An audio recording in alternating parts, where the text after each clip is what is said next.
പിടിക്കാവനെ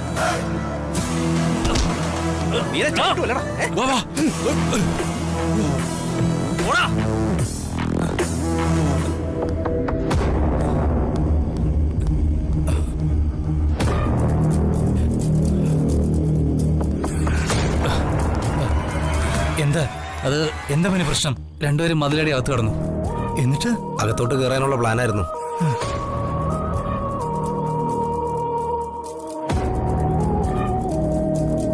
കള്ളന്മാരാവാനാ സാധ്യത. ഞങ്ങള് കണ്ടുകൊണ്ട് എന്തായാലും അവരുടെ ഉദ്ദേശം നടന്നില്ല.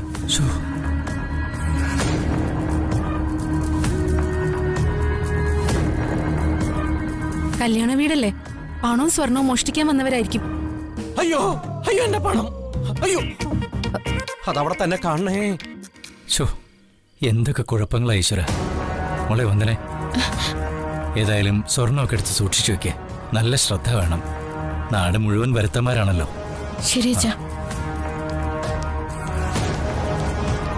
ഇത് വരുത്തന്മാരൊന്നും അല്ല, ഇവിടുത്തെ സാഹചര്യങ്ങളൊക്കെ അറിയാവുന്ന കള്ളന്മാരാ. ഒന്നും നഷ്ടപ്പെടാത്തത് ഭാഗ്യം. അത് ശരിയാ, അവന്മാർ ഇനിയും വരാൻ സാധ്യതയുണ്ട്. എനിക്കൊക്കെ പേടിയാവുന്നു മാധവേട്ട. ഒന്നുമില്ല, ഒന്നും പേടിക്കണ്ട. ഇനിയൊരു കള്ളനും വരാൻ പോകുന്നില്ല. ഞങ്ങൾ ഇവിടെ തന്നെ ഉണ്ടാവും. ഞാനും കൂടെ നിൽക്കാം. വേണ്ട, നിൽക്കണമെന്നില്ല. നിങ്ങൾ പോയിട്ട് കല്യാണ ഒരുക്കങ്ങളൊക്കെ ചെയ്യാൻ നോക്ക്. ധൈര്യമായിട്ട് പൊയ്ക്കോ. ശരി മോനെ. വാ.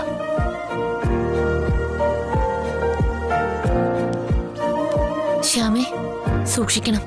നീ ധൈര്യമായിട്ട് ചെല്ല്.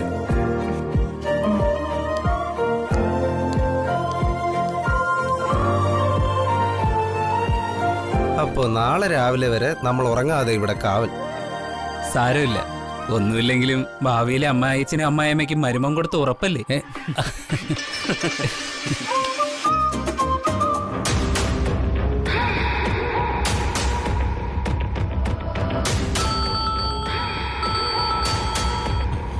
ഹലോ, പറ. കാര്യം സക്സസ് ആയോ? നടന്നില്ലേ? നീയൊക്കെ പിന്നെ എന്തിനാ കൊട്ടേഷൻ ആണെന്ന് പറഞ്ഞ് നടക്കുന്നേ? വല്ല മുറുക്കം കൂടെ ഇട്ടിരുന്നൂടെ? കാശിന് കൊള്ളാത്ത കഴുതകൾ. ആരോടാ സംസാരിക്കുന്നേ? ആരോടും സംസാരിച്ചില്ല. നീ കിടന്നുറങ്ങിക്കോ.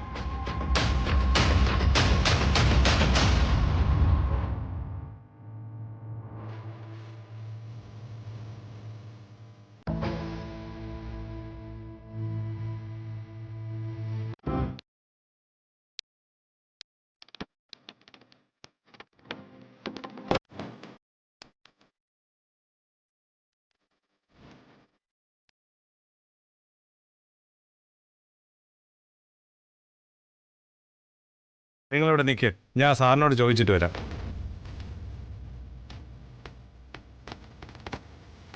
അനുവാദം ഇല്ലാതെ ആരെയും അകത്തേക്ക് കടത്തി വിടരുതെന്ന് പറഞ്ഞിട്ടുള്ളതല്ലേ സാർ? അത് ആരാ അവര്? അത് ഞങ്ങൾ സാഗർ സാറിന്റെ ഫ്രണ്ട്സാ. സാഗർ സാറിന്റെ ഫ്രണ്ട്സ് എന്ന് പറഞ്ഞുകൊണ്ടാ കയറ്റി വിട്ടത്.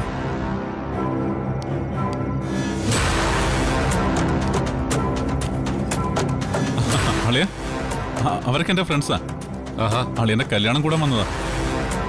എന്നിട്ടാണ് അവരെ പുറത്ത് നിർത്തിയിരിക്കുന്നത്. അകത്തേക്ക് വിളിക്കുന്നില്ല മര്യാദ. ഓ, അത് സാരമില്ല അളിയ. ഞങ്ങൾ തമ്മിലങ്ങനെ ഫോർമാലിറ്റീസ് ഒന്നുമില്ല. ശരിയാ, നടക്കട്ടെ.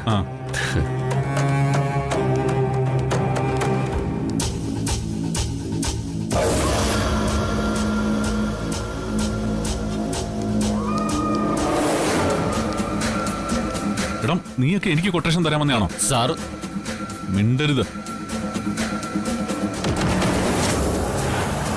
നിന്നോടൊക്കെ ആരോടാ ഇങ്ങോട്ട് എഴുന്നള്ളാൻ പറഞ്ഞത്? ഇനി മേലാൽ എന്നെ വിളിച്ച് അനുവാദം വാങ്ങാതെ ഇങ്ങോട്ടെങ്ങാനും കെട്ടിയെടുത്താലുണ്ടല്ലോ, ഏൽപ്പിച്ച കാര്യം ചെയ്യാതെ വന്ന് നിൽക്കുന്ന കണ്ടില്ലേ? സാറ് വിചാരിക്കുന്ന പോലെയല്ല. അവിടെ കുറെ കോളേജ് പിള്ളേരെ കാവൽ നിർത്തിയിരിക്കാം. അവന്മാരാ പ്ലാൻ എല്ലാം പൊളിച്ചത്. ശരി, ഇനി ഞാൻ പറയുന്ന പോലെ ചെയ്താൽ മതി. വാ വാ.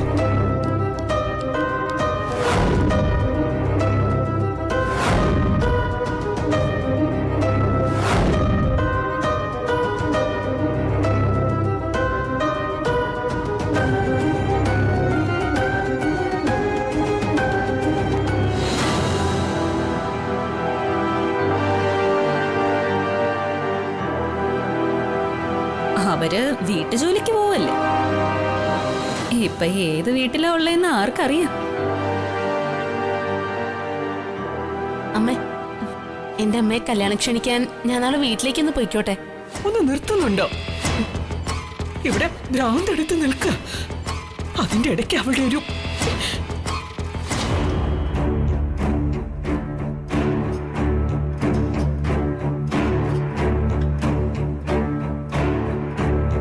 ആ കൊള്ളാം. നീ ഇവിടെ ഇരിക്കുകയാണോ? എടി, മണ്ഡപത്തിലേക്ക് കൊണ്ടുപോകാനുള്ള സർവ്വസാധനങ്ങൾ പാക്ക് ചെയ്ത് വെക്കണം. പറ, നെല്ല്, പൂക്കുല എല്ലാം എടുത്ത് ഹാളിൽ വെച്ചിട്ടുണ്ട്. ദേ, വർഷയുടെ കൂട്ടുകാരോട് പറഞ്ഞാൽ അവര് മറക്കാതെ മണ്ഡപത്തിലേക്ക് കൊണ്ടുപോയിക്കോളൂ. നിനക്കെന്ത് പറ്റി ഒരു ഉഷാറില്ലാത്ത പോലെ? ഓ, വന്ദന പോകുന്നതിന്റെ സങ്കടമായിരിക്കും അല്ലേ? എടി, പെണ്ണായാൽ അങ്ങനെ തന്നെയാ. അതൊന്നുമല്ല. ഹരിതയുടെ അച്ഛനും അമ്മയും വീട്ടിൽ പോയി ക്ഷണിക്കാൻ പ്രകാശേട്ടന്റെ അച്ഛനും അമ്മയ്ക്ക് ഒരു വിഷമവുമില്ല. അവര് പണക്കാരല്ലേ. എന്റെ അമ്മയെ ക്ഷണിക്കാനാ അവർക്ക് ബുദ്ധിമുട്ടും നാണക്കേടും. അടുത്ത വീട്ടിൽ എച്ചിൽ പാത്രങ്ങൾ കഴുകുന്നവരല്ലേ. ബന്ധുക്കളാണെന്ന് പറഞ്ഞ കുറച്ചിലായാലോ? ശരിയായ മേൽവിലാസവും സ്വന്തമായിട്ടൊരു ഫോണും ഇല്ലാത്ത നിന്റെ അമ്മയെ എവിടെ പോയിട്ട് നേരിട്ട് വിളിക്കാനാ? ഈ സമയത്ത് നീ ഇങ്ങനെ മുഖം വീർപ്പിച്ചിരിക്കുന്നത് മോശമാണ്. അതെ, നോക്കിയേ, ഈ തിരക്കൊന്ന് കഴിഞ്ഞോട്ടെ. നമുക്ക് ടൗണിൽ ഒരു വീട് വാങ്ങിയിട്ട് അങ്ങോട്ടേക്ക് മാറാം. നിന്റെ അമ്മയെ കൂടി കൂട്ടാം. എന്താ പോരെ? ഇപ്പോ ഈ കല്യാണത്തിന്റെ സംഘാടക സമിതി കൺവീനർ നീയാണെന്നുള്ള കാര്യം മറക്കരുത്.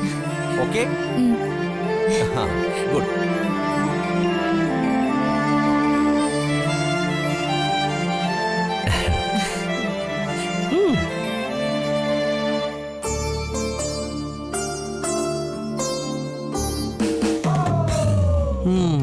നമ്മള് വീട് വെച്ചിട്ടേ നിന്റെ അമ്മ ഒന്ന് അവിടെ താമസിക്കും. നടന്നു തന്നെ.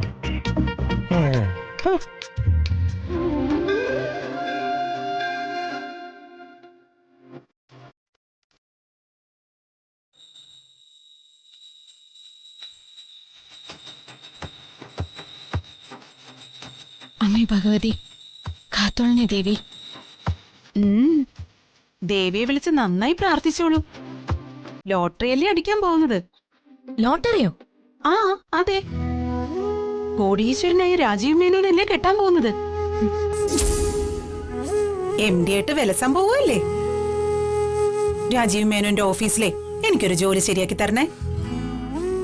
ആ മാസം 1 ലക്ഷം രൂപ മതി. എനിക്ക് അത്ര വലിയ ആർത്തിയൊന്നുമില്ല. ദേവിയുടെ മുന്നിൽ നിന്ന് വേണ്ടാത്തത് പറയാതെ പ്രാർത്ഥിക്ക് ചേച്ചി. ആഹാ, വേണ്ടാത്തതോ? ഞാൻ എന്റെ ആവശ്യ പറഞ്ഞത്. എന്റെ ദേവി, ഈ കല്യാണം മംഗളാക്കി കൊടുക്കണേ എന്റെ ദേവി മഹാമായേ.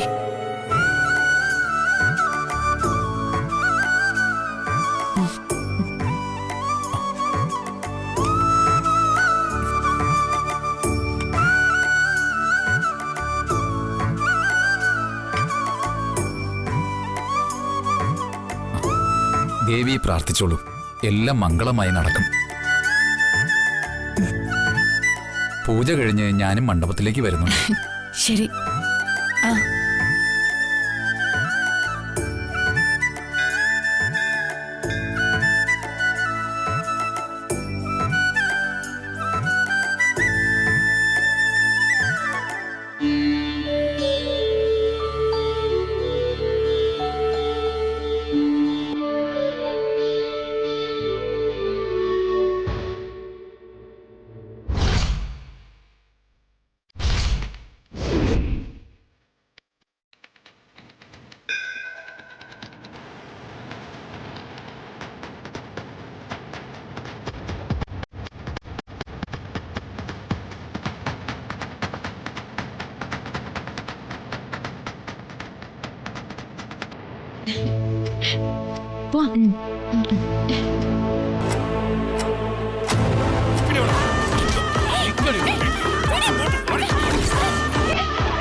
പ്രിയ താരങ്ങൾ കുടുംബനാഥനോടൊപ്പം குடும்பத்தோடைய தலைவன் அந்த மம்முக்கா தான் இருக்க முடியும். Jack fruit. പുഷ്പ ആദ്യം കണ്ടപ്പം ചക്കയായിട്ടൊക്കെ തോന്നിക്കാണും. താരറാണിമാരുടെ നർമ്മത്തിൽ ചാലിച്ച സുവർണ വാക്കുകൾ. വെളിയിൽ നിന്ന് മുള്ളുമുള്ളാ ഇരിക്കും, ഉള്ള വന്ന് സ്വീറ്റാ ഇരിക്കും. ചക്കയ്ക്ക് മുള്ളുണ്ട്, പക്ഷെ ഈ ചക്കയുടെ മുള്ളിന് വേദനയില്ല. സി കേരളം കുടുംബം ടെലിവിഷൻ അവാർഡ്സ് 2024 സെപ്റ്റംബർ 5-6 വ്യാഴം വെള്ളി ദിവസങ്ങളിൽ.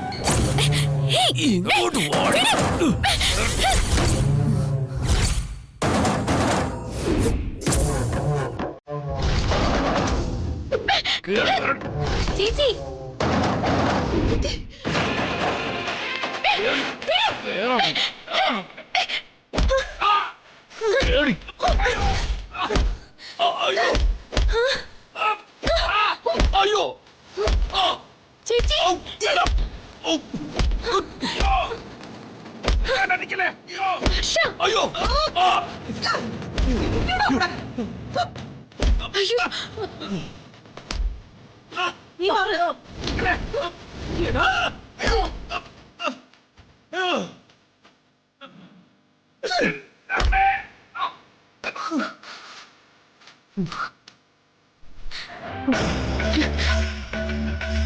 ചേച്ചിയുടെ ആഭരണങ്ങൾ മോഷ്ടിക്കാൻ വന്ന കള്ളന്മാരായിരിക്കും.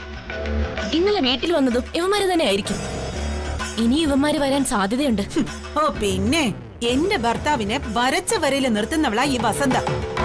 പിന്നല്ലേ ഈ ഞാഞ്ഞൂലികള്. വരട്ടെ, ഞാനില്ലേ ഇവിടെ. വല്ലതും പറ്റിയോടി? ഇല്ല ചേച്ചി. പേടിക്കാതെ മോളെ, 4-5 ഒതുക്കാൻ ഈ വസന്ത ഒറ്റയ്ക്ക് മതി. ഒരുത്തന്റെ എങ്കിലും കാല് ചവിട്ടി ഓടിക്കാൻ പറ്റിയില്ല, അതിലേ എനിക്ക് വിഷമമുള്ളൂ. ഇനി വരട്ടെ അവന്മാര്, അപ്പ കാണാം.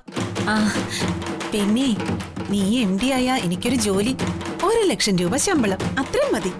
മറക്കല്ലേ മോളെ.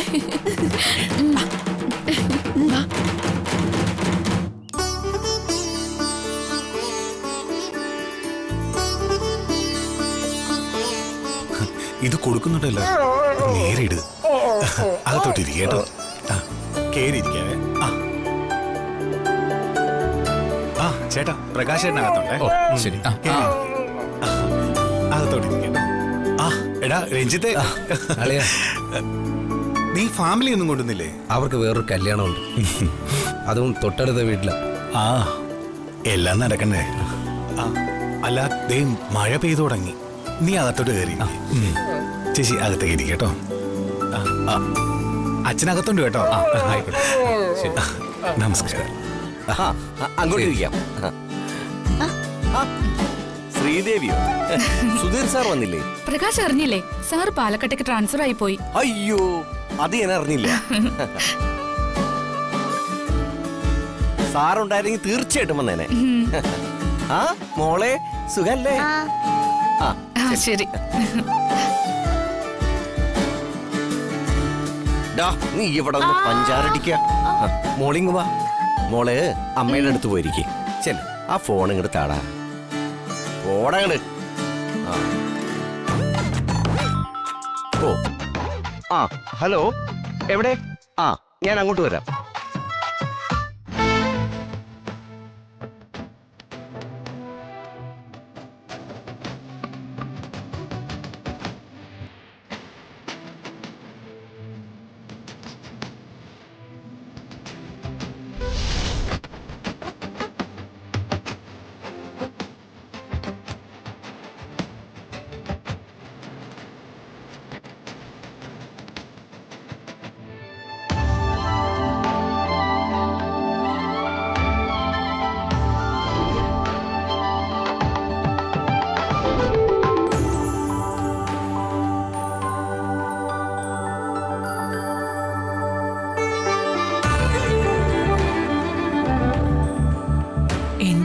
നോക്കുന്നേ? ഏയ്, വർഷങ്ങൾക്ക് മുമ്പ് നിന്നെ താലി കെട്ടുന്ന സമയം അറിയാതെ ഓർത്തു. ഇന്ന് നീ ഇങ്ങനെ അണിഞ്ഞൊരുങ്ങി വന്നപ്പോ മനസ്സിലാദ്യം ഓർത്തതാ. ഇതിനേക്കാൾ മനോഹരമായി വന്ദനയുടെ വിവാഹം നടക്കേണ്ടതായിരുന്നു. എന്തിനാ ഇപ്പൊ ഇതൊക്കെ പറയുന്നേ? പറയണം ചന്ദ്രികെ, ഇപ്പോഴല്ലാതെ പിന്നെ എപ്പോഴാ പറയുക? നമ്മുടെ മോളുടെ വിവാഹം ജാതകദോഷം കൊണ്ട് നടക്കാതിരുന്നതാണല്ലോ നമ്മളെ ഏറ്റവും അധികം വിഷമിപ്പിച്ചിരുന്നത്. അതിന് ഇന്നൊരു അവസാനവും വന്ദനയുടെ ജീവിതത്തിന് ഒരു ആരംഭവും കുറിക്കാൻ പോവുക അല്ലേ? നിനക്ക് സന്തോഷായില്ലേ ചന്ദ്രു? മാധവേട്ടന്റെ സന്തോഷം എനിക്കും ഏറ്റവും വലിയ സന്തോഷം. ആ സന്തോഷം കാണാനുള്ള ഒരു ഭാഗ്യം എന്നും എനിക്ക് ഉണ്ടാവണേന്നുള്ള പ്രാർത്ഥനയേ ഉള്ളൂ. ഈ സന്തോഷത്തിലും എന്നെ അലട്ടുന്ന ഒറ്റ ദുഃഖമേ ഉള്ളൂ. എന്താ മാധവേട്ട? നിന്നെ നിന്റെ കുടുംബത്തിൽ നിന്നും വിളിച്ചിറക്കിക്കൊണ്ട് വന്നപ്പോൾ നീ എടുത്ത ശപഥം, സ്വന്തമായൊരു വീട്. വന്ദനയുടെ വിവാഹം കഴിഞ്ഞാൽ എന്റെ ലക്ഷ്യം അത് തന്നെയായിരിക്കും. അപ്പോ വർഷയുടെ വിവാഹോ? അവള് കൊച്ചുകുട്ടിയല്ലേ, പഠിക്കുകയല്ലേ. അവളുടെ വിവാഹത്തിന് മുമ്പ് ഞാൻ നിന്റെ ശപഥം നിറവേറ്റിത്തരും. ഇത് മാധവൻ തരുന്ന വാക്കാ.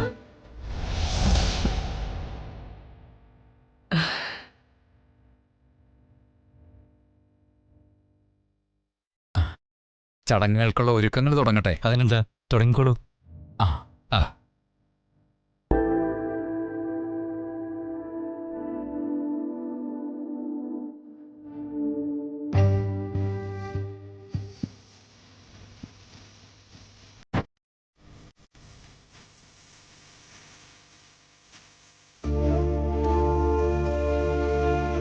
അച്ഛാ, അച്ഛാ, കുളി കഴിക്കാം. ആ, വെള്ളം കുടിക്കാം.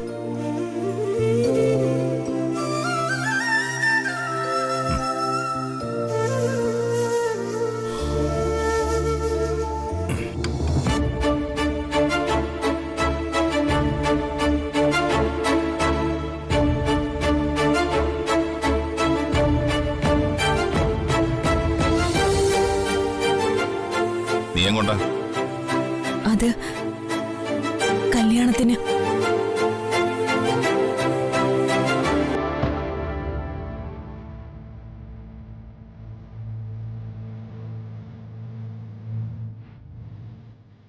എവിടേക്കാ? കേട്ടില്ല, അതുകൊണ്ടാ. ഇന്ന് ചന്ദ്രികയുടെ മോളുടെ ചന്ദ്രികയുടെ മോളുടെ അവളുടെ ഒന്നുകളഞ്ഞ കേട്ടോ. എന്താടി അഹങ്കാരി, പോകോടി നീ.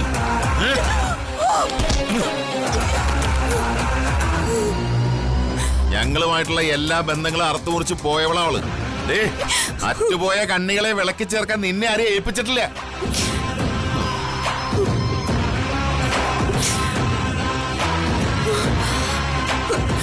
കാലം ഒരുപാട് കഴിഞ്ഞില്ലേ, ഇനിയും അതൊക്കെ. എന്ത് കഴിഞ്ഞെന്നാ നീ പറയുന്നേ?